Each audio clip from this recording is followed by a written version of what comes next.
Hello everyone, कैसे हैं आप सभी लोग। आशा करता हूं कि आप सभी लोग एकदम अच्छे होंगे। और आज की सेशन हम लोग इंश्योरेंस क्लेम शुरू करने वाले हैं। और इंश्योरेंस क्लेम में आप देखोगे बहुत सारी बेसिक चीज़ें, ठीक है, इस लेक्चर के अंदर।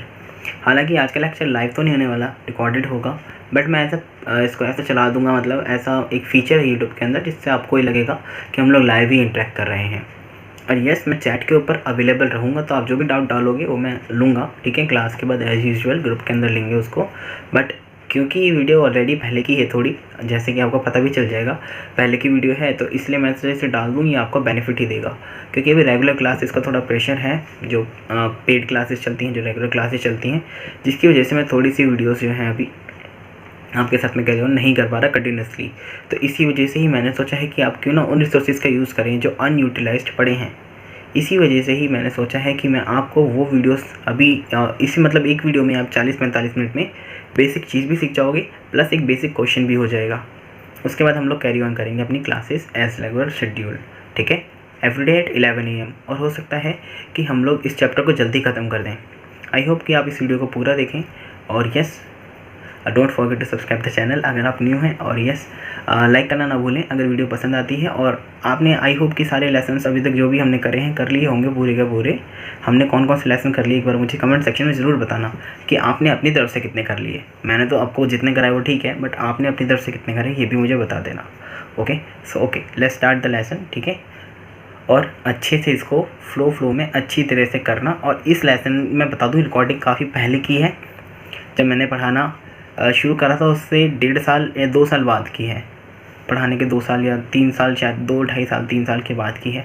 अभी तो खैर टाइम हो गया, लेकिन पहले की रिकॉर्डिंग है, काफ़ी पहले की है। बट येस, मैं इसको शेयर कर रहा हूँ क्योंकि आपके लिए यूज़फुल है। चलो वीडियो स्टार्ट करते हैं। ओके, तो स्टार्ट स्टडिंग नाउ। और अब हम लोग सेशन शुरू करने जा रहे हैं।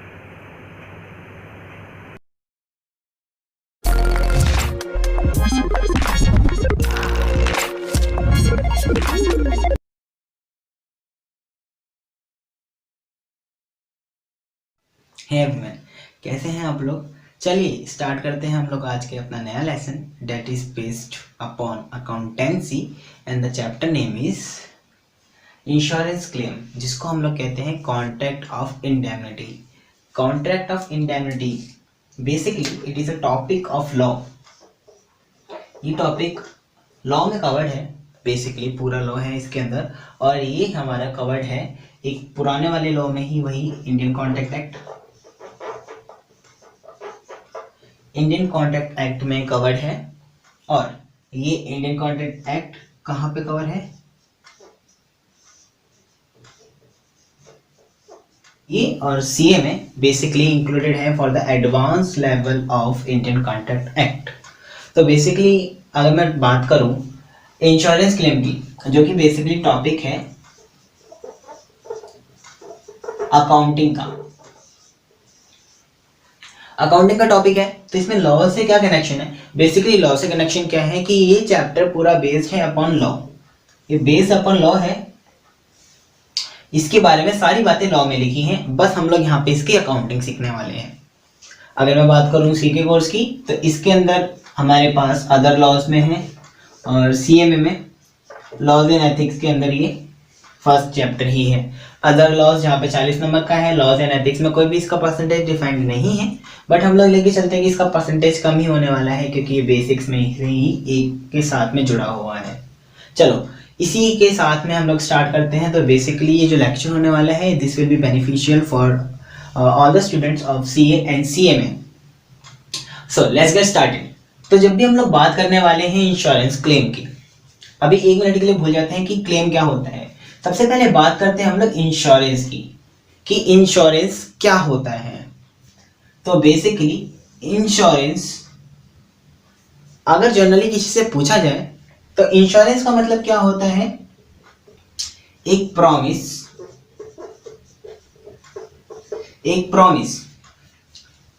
To compensate. एक प्रॉमिस होता है कंपनसेशन का, जिसको अपन लोग डिस्कस करने वाले हैं hourly in the contract of indemnity में, जिसके ऊपर एक लेक्चर ऑलरेडी मैं अपलोड कर चुका हूं। उसके अंदर आप देख सकते हैं इसके बारे में डिटेल्ड डिस्कशन। अभी हम लोग यहाँ पे सिर्फ इतना मतलब मानेंगे इसका कि प्रॉमिस टू कंपनसेट होता है इंश्योरेंस का मतलब। अब कंपनसेट आपको पता है कि इंश्योरेंस कंपनी करती है इंश्योरर को, या बेसिकली जो इंश्योरेंस की पॉलिसी लेता है उसको। तो प्रॉमिस टू कंपनसेट होता है ये कि कंपनी आपको अश्योरेंस देती है कि आपका कोई भी लॉस होता है, इन द केस लॉस होता है ड्यू टू नेचुरल कैलेमिटीज, ऐसे वैसे नेचुरल कैलेमिटीज के अलावा भी तो लॉस हो सकता है, जैसे कि बहुत सारी और भी चीजें हो सकती हैं। तो क्या वो कवर नहीं है सिलेबस में? जी नहीं, हमारे सिलेबस में सिर्फ एक चीज ही कवर है, दैट इज लॉस बाय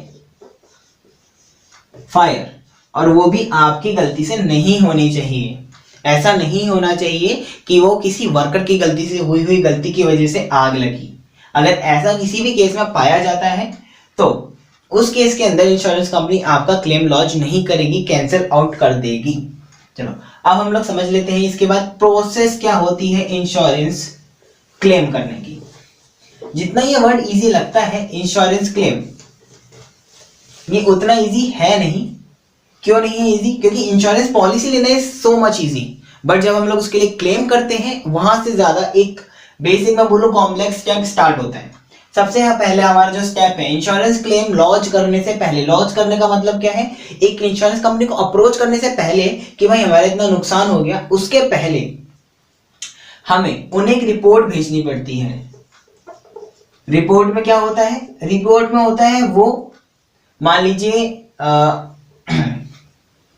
वो वैल्यू जो हमारी लॉस्ट हो गई है। अभी जनरली मैं और एक्सप्लेन करूंगा इसको, just wait for a while. तो वो रिपोर्ट भेजते हैं जिसमें हमारी वैल्यू लॉस्ट हो गई है, और फिर वहां से एक ऑफिसर आता है, एक बेसिकली जिसको हम लोग बोलते हैं एक्चुअली पोस्ट का एक ऑफिसर आता है who checks for the authenticity कि आपका जो वैल्यू का नुकसान हुआ है क्या वो असलियत में ही उतना है या कुछ उसमें आपने घपला करा है। उसके बाद वो चला जाता है। उसके बाद इंश्योरेंस कंपनी जाने के बाद में इंश्योरेंस कंपनी आपको एक रिवॉर्ड करती है, और रिवार्ड में आपको पता चलता है कि आपका क्लेम कितना एक्सेप्ट हुआ है। हमेशा ऐसा नहीं होता है कि कंपनी फुल क्लेम एक्सेप्ट करे। इंश्योरेंस कंपनी जब ये सब प्रोसेस के बाद लास्ट में बताती है कि वेदर इट इज पार्शियल और फुल। 90% केसेस में पार्शियल होता है और 10% केसेस में फुल होता है।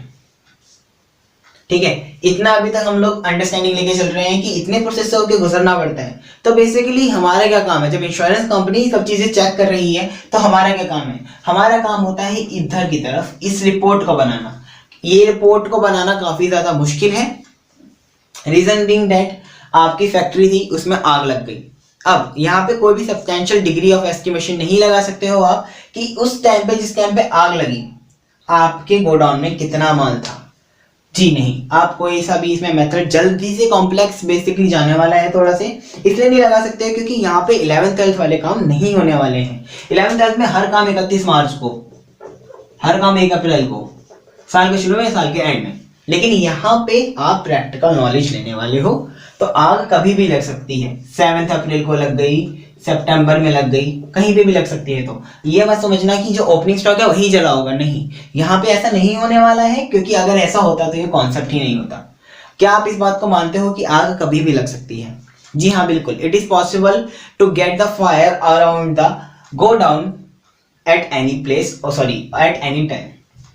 वो कभी भी लग सकती है, उसका कोई भी ज्यादा बोला जाए तो फिक्स नहीं है कि ये साल के शुरू में लगेगी या साल के एंड में ही लगेगी। इतनी बातें क्लियर होने के बाद हम लोग बढ़ते हैं आगे और देखते हैं कि इंश्योरेंस क्लेम कितने टाइप का हो सकता है। बेसिकली इंश्योरेंस पॉलिसी हम लोग 2 टाइप से लेते हैं, एक लॉस ऑफ स्टॉक के लिए और एक लेते हैं लॉस ऑफ प्रॉफिट के लिए। और इन दोनों ही केस में हम लोग सिर्फ एक केस कवर करेंगे, that is fire. Most popularly हम लोग अपना जो कवर करने वाले हैं वो है लॉस बाय फायर। थेफ्ट वगैरह की बात हम लोग यहाँ पे नहीं करने वाले हैं। तो सबसे पहले सीखेंगे लॉस ऑफ स्टॉक के बारे में, then we will move on loss of profit. और इन दोनों का कंबाइंड क्वेश्चन भी देखा गया है पेपर में, और इन दोनों का क्वेश्चन अलग अलग भी देखा गया है। 8 नंबर से 16 नंबर तक देखा जा चुका है already, as per the analysis of the past examinations for CA and CMA. चलो लॉस ऑफ स्टॉक समझते हैं। सबसे पहले क्या होता है, एक आग लगी, बेसिकली हमारे गोडाउन में। गोडाउन में आग लगने की वजह से जितना भी माल था वो ऑलरेडी नष्ट हो चुका है। अब आप जैसे अकाउंटेंट हो तो आपको एक काम दिया गया है कि आपको बताना है कि जो माल यहाँ पे जल गया उसकी वैल्यू क्या थी, क्योंकि इसी वैल्यू का इंश्योरेंस कंपनी आपको क्लेम देगी। अभी जैसे बात करी थी वेदर पार्शियल और फुल, वो बात बाद की है। पहले आप इतना तो बताओ कि आपके स्टॉक में उस दिन कितना माल था जो जल गया बेसिकली, और उसका वैल्यूएशन करके बताओ हमको। फिर हम लोग उसके बाद देखते हैं कि वो आपने सही वैल्यूएशन करा है या गलत करा है। चलो, अब इसको बताने के लिए थोड़ा सा कॉम्प्लेक्स हमें जाना पड़ेगा, मैं पहले ही बोल चुका हूँ, लेकिन चैप्टर इज टू इजी। बस थोड़ा सा दिमाग जो लगाना पड़ेगा वो थोड़ा सा प्रैक्टिस में लगाना पड़ेगा, डेट्स ऑल। तो सबसे पहले हम लोग देखेंगे लॉस ऑफ स्टॉक। जो आग से डायरेक्टली जल गया that is loss of stock. हम उस पीरियड में अब स्टॉक अपना नहीं बेच सकेंगे। क्या मैं सही कह रहा हूं? जी बिल्कुल सही है। अगर आग लगने से हमारा लॉस होता है स्टॉक का तो इट मीन्स हमारा प्रोडक्शन बीच में स्टॉप हो सकता है। तो उस वैल्यू का रिकवर कौन करके देगा हमें? Insurance company. जैसे मैंने आपको पहले बताया था, वो हमें कंपनसेट करेगी जी, कंपनसेट तो कर देगी। लेकिन अब जो सवाल उठता है वो ये सवाल है कि हम लोग इस लॉस ऑफ स्टॉक का वैल्यूएशन कैसे करने वाले हैं। लॉस ऑफ स्टॉक का वैल्यूएशन कैसे करेंगे, कैसे पता लगाने वाले हैं कि कितना स्टॉक उस दिन हमारे गोडाउन में था, क्योंकि हमारे पास में डेटा अवेलेबल है उस दिन तक का जिस दिन आग लगी। अब हम लोग क्या कर सकते हैं, हम लोग जो शुरू में बनाया करते थे एक अकाउंट जिसका नाम था ट्रेडिंग अकाउंट, यहां पे भी वही अकाउंट हेल्प करने वाला है। बस हमें थोड़ा डिफरेंट तरीके से यहाँ पे इसको ड्रॉ अप करना पड़ेगा। डिफरेंट तरीके से मतलब क्या? ट्रेडिंग अकाउंट तो एक ही तरीके से बनता है, साइड एंड एक्सपेंस आते हैं इसमें और हमारा जितना भी है जीपी आ जाता है। लेकिन नहीं, यहाँ पे कुछ अलग से हमें फॉलो करना पड़ेगा। जैसे कि हमेशा होता है ओपनिंग स्टॉक यहाँ पे, क्लोजिंग स्टॉक यहाँ पे, सेल्स यहाँ पे और टू परचेज यहाँ पे, to GP and then done. Direct expense भी आप लिख सकते हो, ये मैं कंसिडर नहीं करूंगा, ये इस चैप्टर में ज्यादा देखने को नहीं मिलता है। चलो, यहाँ तक की चीजें डन हो गई। अभी तक हम लोग क्या निकालते हुए आए हैं, मतलब हम लोगों को ये सब चीजें पता हुआ करती थी, ये सब चीजें पता हुआ करती थी। हम लोग बेसिकली ये निकालते थे, ग्रॉस प्रॉफिट। अब जैसे कि हमने 12th क्लास में पढ़ा रेशियो एनालिसिस में कि एक टर्म होता है that is called GP ratio. If you remember, हमने स्टडी करा था जीपी रेशियो के बारे में, जो इसका फॉर्मूला था ग्रॉस प्रॉफिट डिवाइडेड बाय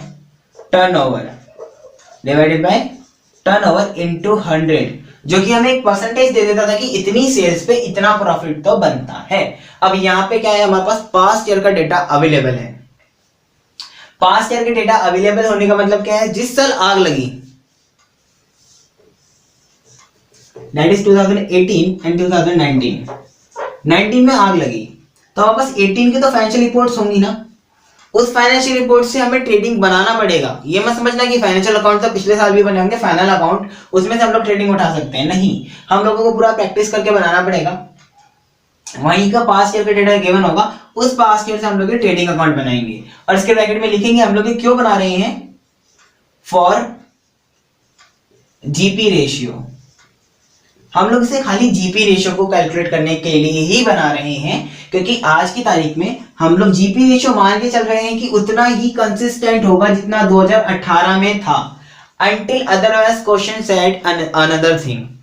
हमेशा ये यूनिफॉर्म ही रहेगा। अगर क्वेश्चन ने कुछ नहीं कहा तो, अगर क्वेश्चन ने कहा है कि कुछ एडजस्टमेंट करनी पड़ेगी तो हम लोग वो भी सीखेंगे कि कैसे करने वाले हैं। खैर के लिए आप ये मान के चलिए कि ट्रेडिंग अकाउंट प्रीवियस ईयर का हमें बनाना पड़ेगा, किसके लिए, जीपी कैलकुलेट करने के लिए, और उसको फिर रेशियो निकालेंगे।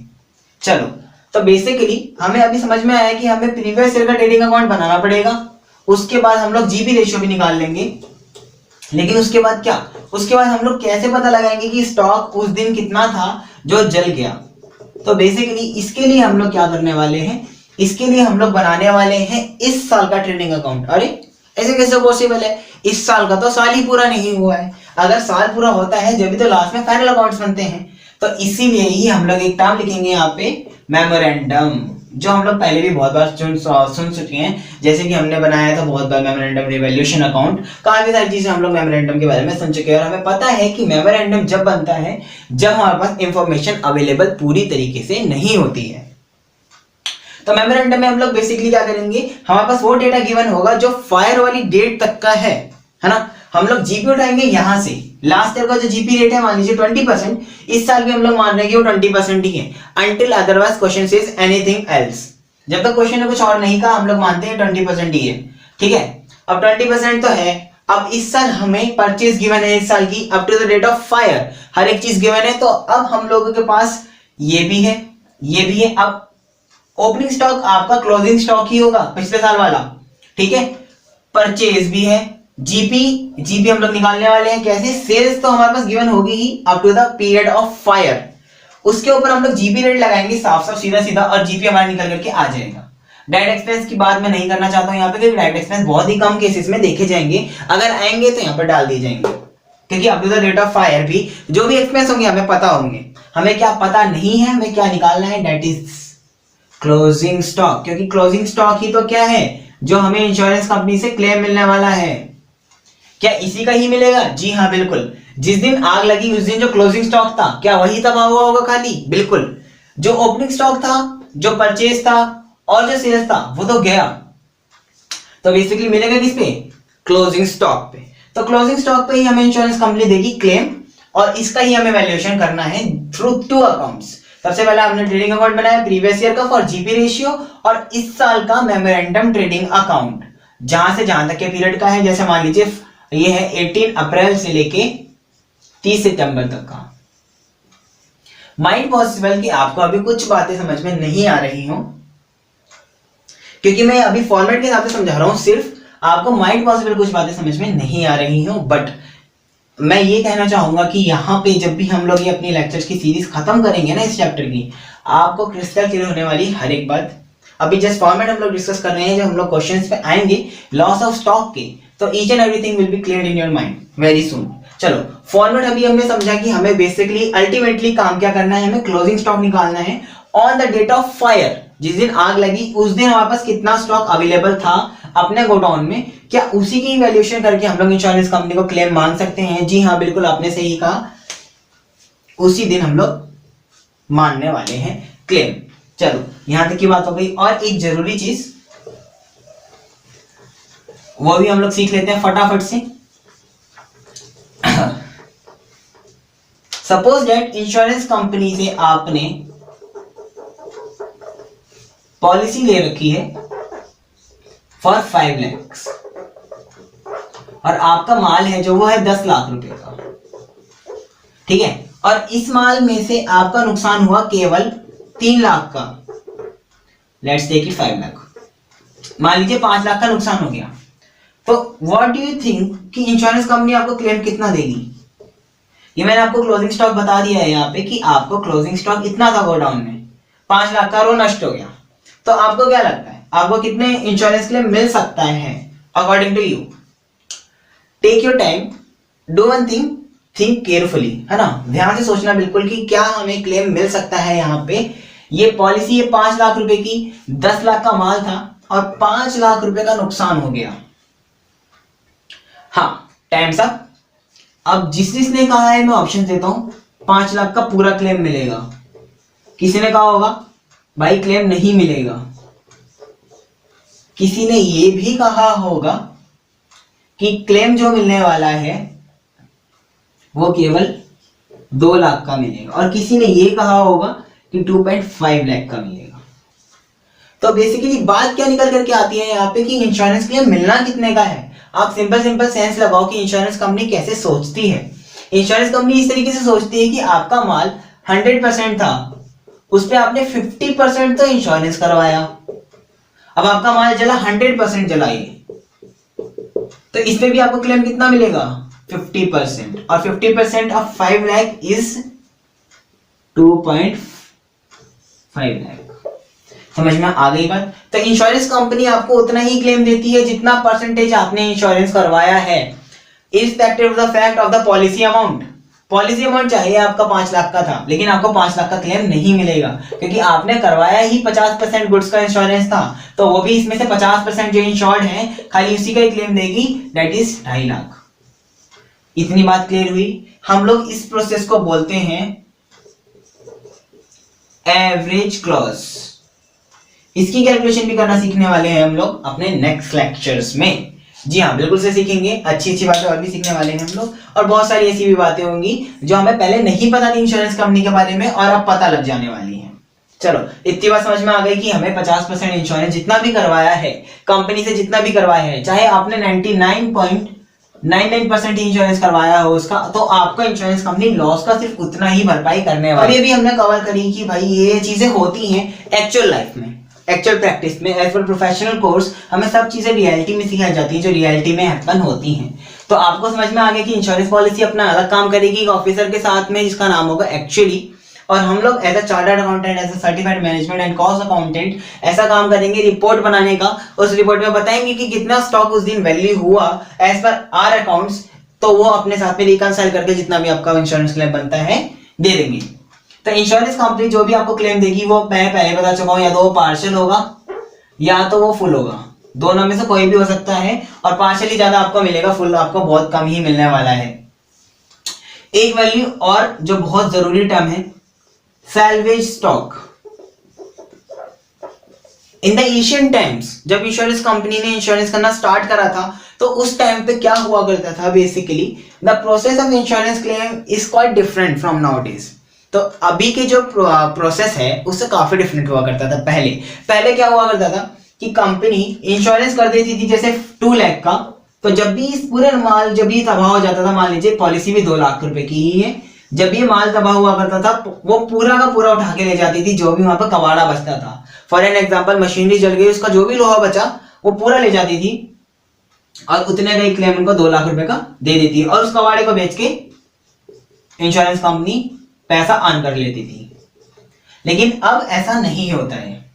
अब क्या हो गया, इंश्योरेंस कंपनी ने अपना काम हल्का कर लिया। इंश्योरेंस कंपनी ने कहा कि मेरे को इस कबाड़े की कोई भी जरूरत नहीं है, आप इस कबाड़े को वैल्यू करो जिसका नाम क्या है, सैल्वेज स्टॉक। जो आपका स्टॉक जल गया, जो भी उसकी सैल्वेज वैल्यू है, आप उसको वैल्यू करो, और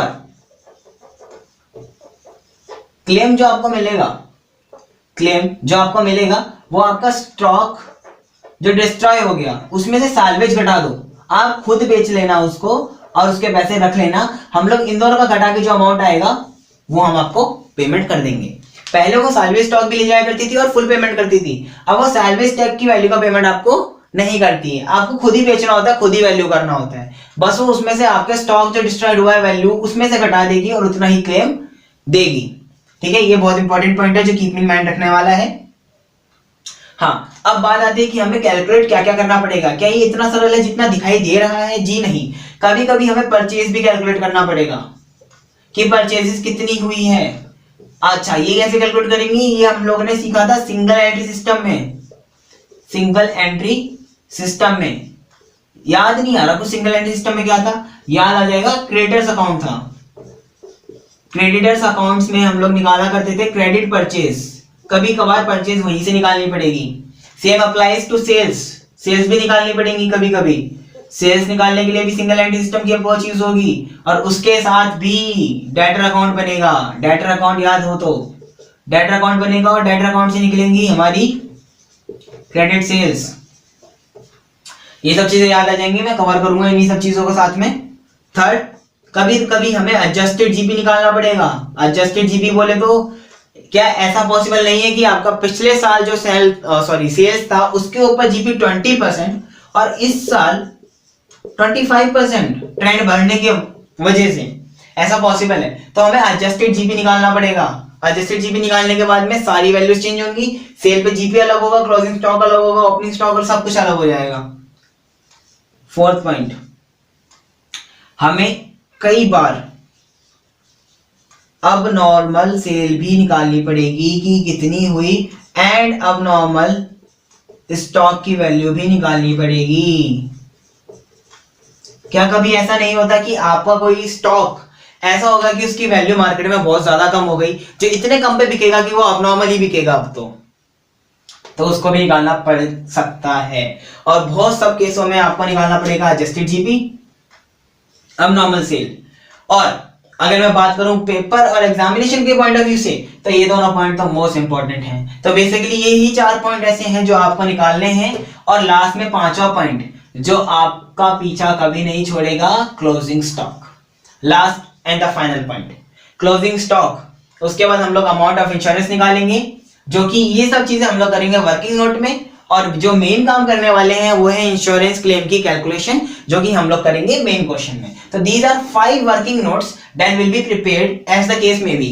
कभी कभी ये 2 बन सकते हैं, कभी कभी खाली ये 1 बनेगा, कभी कभी खाली ये बनेगा, कभी ये तो बनना ही है हर बार, क्लोजिंग स्टॉक का वैल्यूएशन तो हर बार होना ही होना है। कभी कभी खाली हमें ये बनाना पड़ेगा, कभी ये, तो ये 3 भी बन सकते हैं, ये 5 भी बन सकते हैं। ठीक है, ये लेसन का इंट्रोडक्शन हम लोग अच्छी तरह से समझ चुके हैं कि लेसन में हम लोग क्या क्या करने वाले हैं। और उसका पहला ही पार्ट था ये, जिसमें हमने देखा loss of stock. Basically loss of stock ही था ये, अभी हमने लॉस ऑफ प्रॉफिट की बात आज तो नहीं करी है।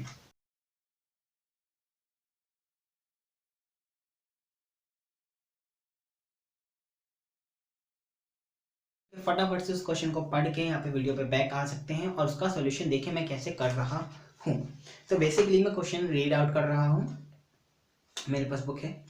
तो बेसिकली यहाँ पे मैं रीड आउट करता हूँ। A fire occurred in the premises of A and company on 1 September 2013। तो 1 सितंबर को आग लगी है, जैसे कि मैं पहले भी बता चुका हूँ कि आग कभी भी लग सकती है, उसकी कोई डेट फिक्स नहीं है। 1 सितंबर 2013 को आग लगी है and the stock of the value 1,01,000 was salvaged and the business books and records were saved। तो 1 लाख salvage स्टॉक, 1,01,000 रुपए का salvage स्टॉक है। बिजनेस बुक्स और रिकॉर्ड सेव कर लिए गए हैं, बट स्टॉक जल गया। और फॉलोइंग इंफॉर्मेशन वर ऑब्टेन्ड, ये इंफॉर्मेशन हमें नीचे मिली है। Purchase for the year ended 31 मार्च 2013। अब देखो ये परचेसेस कब की दे रखी हैं, फॉर द ईयर एंडेड 31 मार्च 2013। और आग कब लगी है, 1 सितंबर 2013 को लगी है, 1 सितंबर 2013। तो ईयर एंड कब हुआ है, 31 मार्च 2013। तो बेसिकली ये इस फाइनेंशियल ईयर के बाद आग लगी है। कीप इन माइंड है ना, डेट का फर्क है। सितंबर ये तो यार खत्म हो गया होगा मार्च में, 1 अप्रैल से नया साल शुरू हुआ होगा। सितंबर में आग लगी है, इट मीन्स नए साल में आग लगी है। हाँ, हमें प्रीवियस ईयर की इंफॉर्मेशन गिवन है, मतलब 6,80,000 रुपए की परचेज गिवन है। चलो मैं बनाता हूं वर्किंग नोट 1। मैं आशा करता हूं कि आप सभी कॉपी पेन लेके बैठे होंगे और इस क्वेश्चन को मेरे साथ साथ करेंगे, ताकि आपके कॉन्सेप्ट्स क्लियर हो। और प्लीज स्क्रीनशॉट ना लें, वो सेहत के लिए हानिकारक हो सकता है। चलो ट्रेडिंग अकाउंट बनाएंगे, जैसे कि मैंने बताया ही था, फॉर द पर्पस ऑफ, मैं पूरा नहीं लिख रहा हूं यहाँ पे, डिटरमाइनिंग जीपी।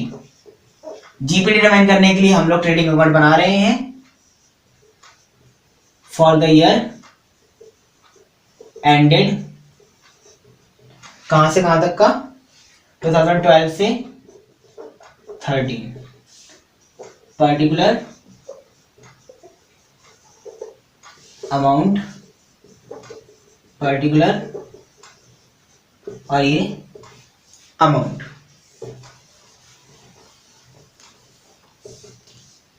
तो बेसिकली अब मुझे चीजें फटाफट से पोस्ट करनी है। तो सबसे पहले मुझे लास्ट ईयर की दे रखी है परचेजेस। सबसे पहले मैं परचेज ही डाल देता हूं। टू परचेजेस कितने रुपए दे रखी है मेरे को, 6,80,000 रुपए की परचेजेस दे रखी है यहाँ पे। ठीक है जी, 6,80,000 रुपए की परचेजेस दे रखी है। और उसके बाद मुझे दे रखा है स्टॉक। स्टॉक मुझे कितने का दे रखा है, वो भी ओपनिंग स्टॉक है ये, क्योंकि यहाँ पे क्या लिखा हुआ है कि stock on 31 March 2012। Second last point में बढ़ रहा हूं दोस्तों। स्टॉक ऑन 31 मार्च 2012, मतलब ये 2012 को साल तो एंड अप हुआ होगा, मतलब बेसिकली लास्ट साल एंड अप हुआ होगा 31 मार्च को। 1 अप्रैल 2012 को स्टार्ट हुआ होगा हमारा नया साल। तो ये नए साल पे स्टॉक है, तो मतलब ये ओपनिंग स्टॉक है हमारा। कितने रुपए से है ये, 3 लाख रुपए से। चलो इसके बाद फर्दर इंफॉर्मेशन गिवन है मेरे पास में। इसके बाद मेरे पास गिवन है सेल्स। सेल्स मेरे पास कितनी गिवन है, मेरे पास गिवन है सेल्स 11 लाख रुपए की बाय सेल्स 11 लाख रुपीस। आगे क्या गिवन है मेरे पास में, सेल्स के बाद में यहाँ पे लिखा हुआ है फॉर द ईयर एंड 31 मार्च 2013, ये क्लोजिंग सेल्स है इसलिए ली है, ठीक है। कीप इन माइंड मैं वही चीजें ले रहा हूँ जो पिछले साल की हैं, इस साल की किसी भी चीज को मैं अभी तक हाथ नहीं लगाया हूँ। चलो इसके बाद फटाफट से एडजस्टमेंट पे आ जाते हैं। एडजस्टमेंट पे क्या लिखा हुआ है, further information is also given that the stock on 31 मार्च 2013। देखो समझने की कोशिश करो कि यहाँ पे और इंफॉर्मेशन दी गई है कि स्टॉक जो 31 मार्च 2013 को है वो ओवर वैल्यूड है। ओवर वैल्यूड बोले तो हमने क्लोजिंग स्टॉक को ओवर वैल्यू कर रखा था लास्ट साल के रिकॉर्ड में, कितने से 20,000 रुपए से ओवर वैल्यू था वो। तो बेसिकली क्लोजिंग स्टॉक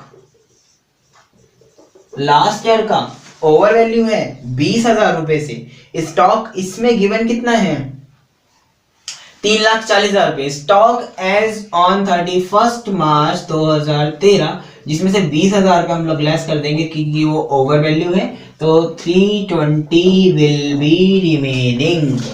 तो ये आ गया हमारे पास में क्लोजिंग स्टॉक। अब फटाफट से टोटल करेंगे और टोटल करके निकालेंगे जीपी। चलो कितना आया ये टोटल हमारे पास में, यहाँ पे आया टोटल मेरे ख्याल से 14,20,000 रुपए, 14,20,000 रुपए। और 14,20,000 रुपए हमारे पास टोटल आया है। और प्रॉफिट कितना का निकल करके आएगा टू जीपी, जो कि होगा बैलेंसिंग फिगर 4,40,000 रुपए का। 4,40,000 रुपए का हमारे पास में निकल करके आया है ये जीपी। चलो अगर आप थोड़ा सा पीछे हो तो इसे नोट करो फटाफट से। मैं एक बार फिर से इसको डिस्कस कर लेता हूँ कि मैंने क्या क्या चीजें कहाँ डाली हैं। Simple as it is purchase उठा के डाल दी मैंने, स्टॉक डाल दी, ओपनिंग स्टॉक दे रखा था मेरे को क्वेश्चन में, बस डेट का ध्यान रखना है, बाकी तो कुछ नहीं करना। ये लास्ट स्टेप होना चाहिए हमारा, लास्ट में निकलेगा। सेल्स मैंने डाल दी।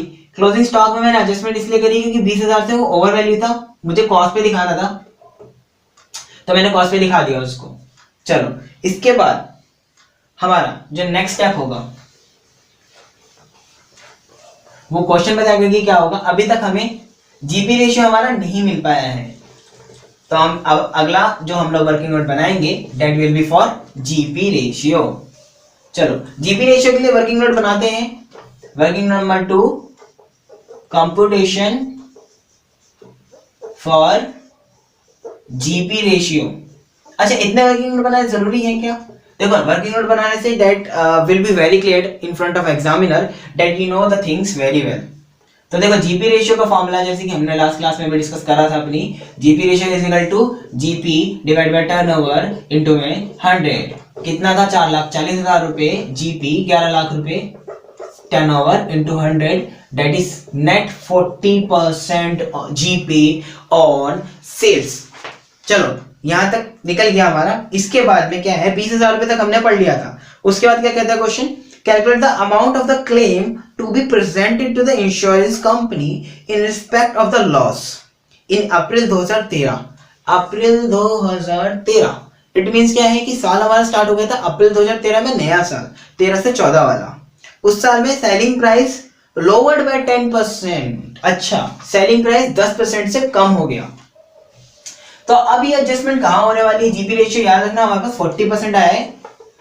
अब ये एडजस्टमेंट कहां होगी, अब ये एडजस्टमेंट होगी इसी साल में, मतलब कहां पे, मेमोरेंडम ट्रेडिंग अकाउंट में, क्योंकि मेमोरेंडम ट्रेडिंग अकाउंट हम लोग इसी साल बना रहे हैं।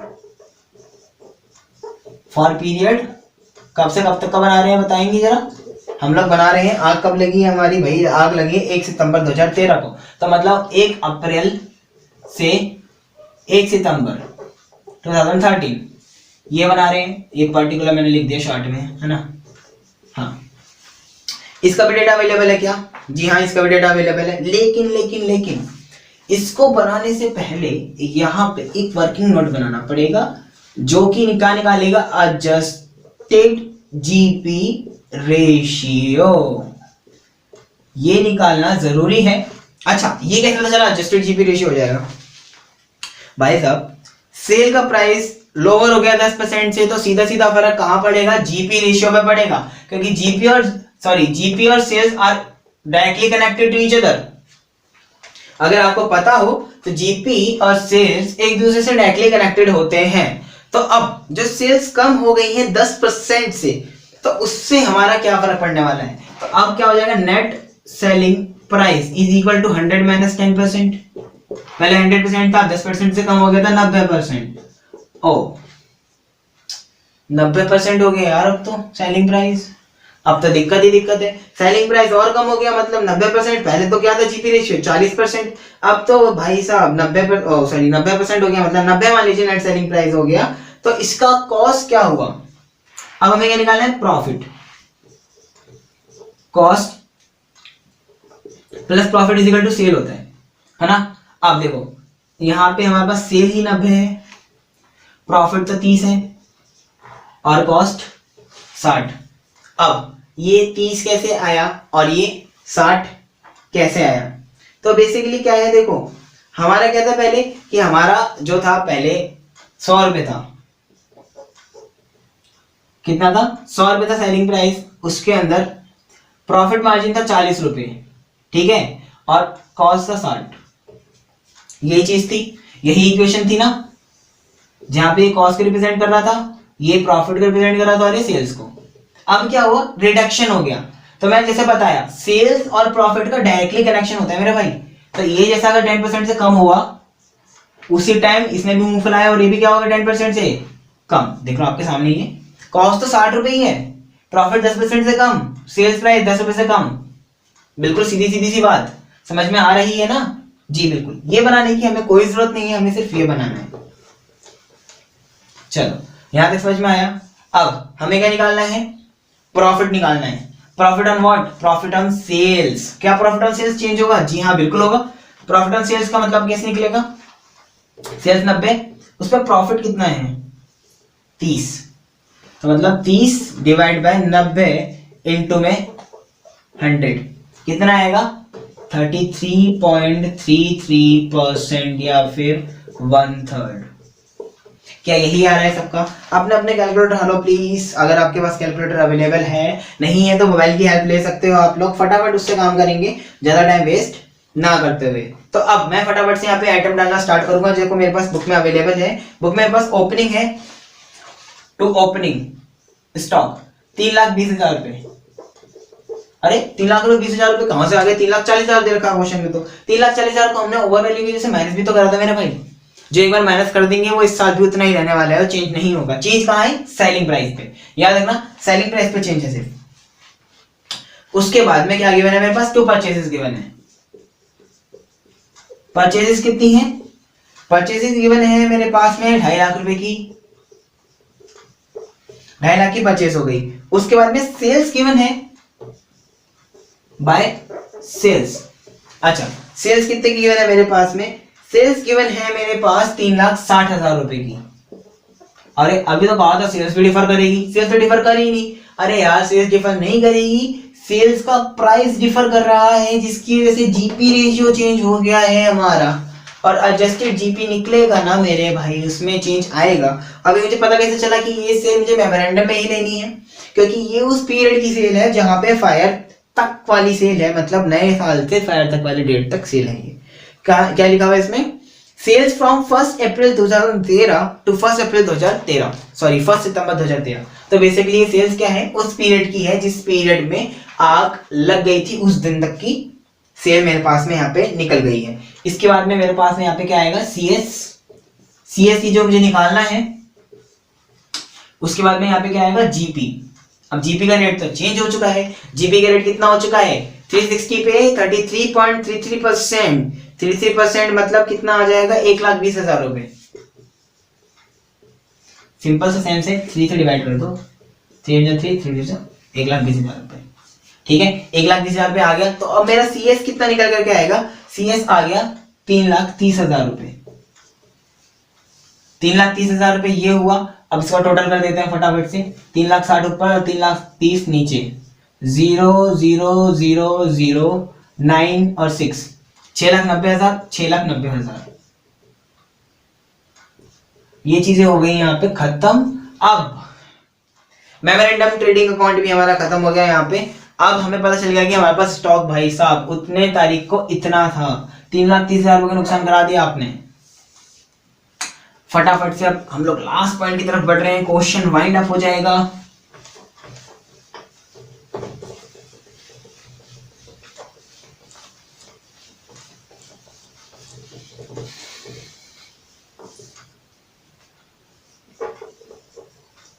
Statement showing